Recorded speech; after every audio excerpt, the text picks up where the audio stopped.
Matthew chapter 8. Jesus cleanses a leper. When he came down from the mountain, great crowds followed him, and behold, a leper came to him and knelt before him, saying, Lord, if you will, you can make me clean. And Jesus stretched out his hand and touched him, saying, I will, be clean. And immediately his leprosy was cleansed. And Jesus said to him, See that you say nothing to anyone, but go, show yourself to the priest, and offer the gift that Moses commanded, for a proof to them. The faith of a centurion. When he had entered Capernaum, a centurion came forward to him, appealing to him, Lord, my servant is lying paralyzed at home, suffering terribly. And he said to him, I will come and heal him.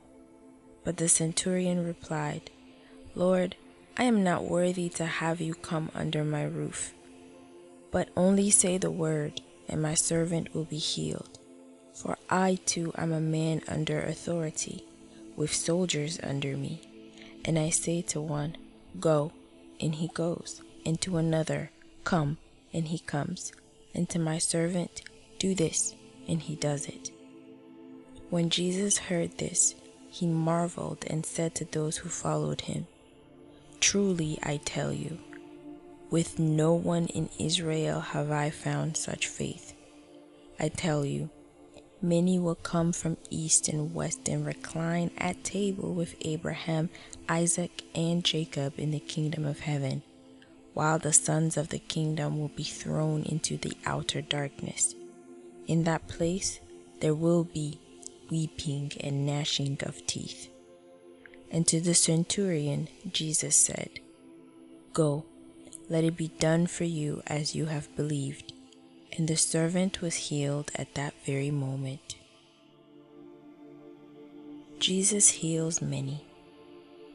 And when Jesus entered Peter's house, he saw his mother-in-law lying sick with a fever. He touched her hand, and the fever left her, and she rose and began to serve him.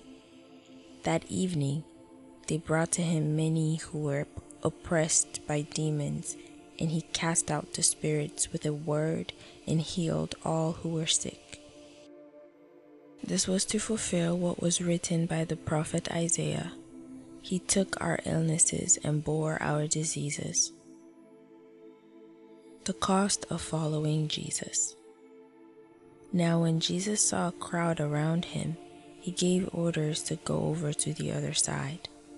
And a scribe came up to him and said to him, Teacher, I will follow you wherever you go. And Jesus said to him, Foxes have holes and birds of the air have nests, but the Son of Man has nowhere to lay his head. Another of the disciples said to him, Lord, let me first go and bury my father. And Jesus said to him, Follow me and leave the dead to bury their own dead. Jesus calms a storm. And when he got into the boat, his disciples followed him. And behold, there arose a great storm on the sea, so that the boat was being swamped by the waves, but he was asleep.